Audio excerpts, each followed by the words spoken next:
I think people's perception of love is different in everybody, in my experience, and it's about associations and perceptions, really.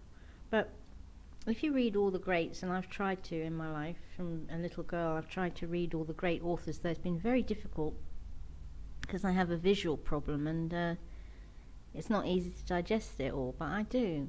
I manage. And I spent a long time analysing things, very long time, more than most people can imagine. So anyway, I come to the conclusion that love, in our Western civilization sense, with another adult,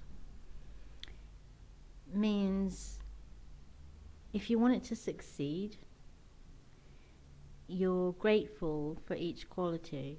And that doesn't mean jumping all over the person. That means just feeling grateful, and admiring the intelligence and the intellect, no matter how stupid or intelligent, just admiring what they say and the qualities of how they say it, the quality of what they say. When I say quality, I don't mean big words. I mean the intent of the words, and liking, their colloquialisms, the, things they like, and making sure that you're respecting them first, and that you give them plenty of space, and that, if there's something going on, problems, whatever, that you understand it and you're able to help out in the best way without being intrusive and without being rude. It means being kind and giving space and helping with practical things, constructive ways of helping, prompting them to help themselves, because it's true what they say. If you love someone, set them free. And it is, bless them, because if it's about anything other than loving them, you wouldn't want to hold on to them, It's about setting people free, love. It's about liberty. It's about growing as well together. If you're in a partnership, you have to have time apart, because you need to miss each other from time to time, and you need to grow a little as people, to find new things to do and think about. And maybe you need to take on a friendship, be friends for a while, and not get intimate, just be friends and just lay off the sex for a while if it gets boring or something, because that can come back years later. You'd be surprised.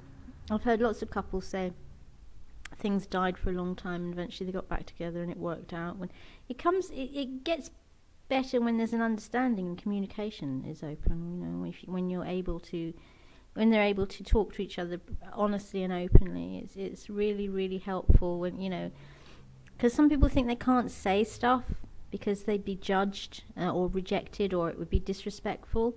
But I think people would much rather hear the truth and be a bit upset than worry about what's going on, So it's mean to withhold the truth or withhold anything, because that's a controlling sign of a desperate nutter. It isn't someone who's adult or mature or able to let go or able to see the 360-degree view of things. It's just a very, sick person would do that. That's not love. That's ownership, and it doesn't exist. You can't own someone else. That person is not a prisoner. They're going to escape you and they're going to hate you. So you have to let them go. I've loved quite a few people in my life because I'm a very loving creature, and I love love. Original addicted to love, probably. And I think Michael said it best. He said something about love is like an entity on its own. It's the will of the people or something. Yeah. It's very convenient, that that idea. It's very convenient, and it's not a commitment at all. It's a commitment phobe argument, really. Love is an entity by itself and moves around. It's shirking all personal responsibility, and God gave you free will. He didn't tell you to be a cunt, you know. So basically, you respect people. Respect is probably number one on the list. You know, that's evident of love. That's love evidence.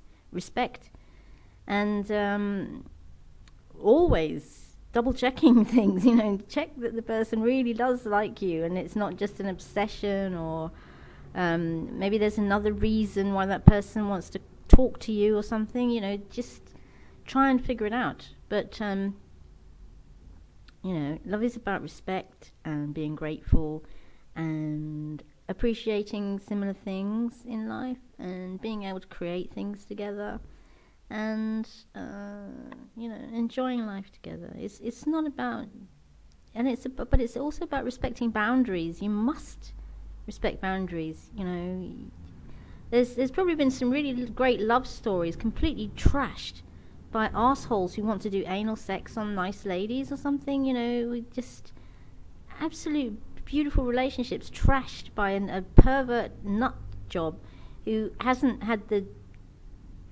nous to have a look at the Kama Sutra. If you want to do really good sex, you get to know the person. You can't have quick good sex. You can't have overnight one-off perverted, you know, quick wanky type sex, you know, once or twice and think that it's the real thing. It's not. The real thing, it means you get to know somebody. You know somebody very well, and it's when you know them that it gets really good. But it's even better if you're a female. You take responsibility for your orgasm. You check it out, find out how that works, because then, you know, even the bad sex can be good. You figure out, take responsibility for your orgasm.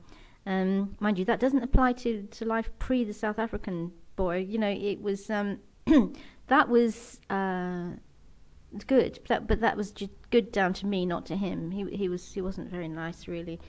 I as I said, I've never met a nice South African, except Angie was nice, but obviously poor love, dead, suicide, and I want to know who bloody was responsible for that. I'm going to figure that out.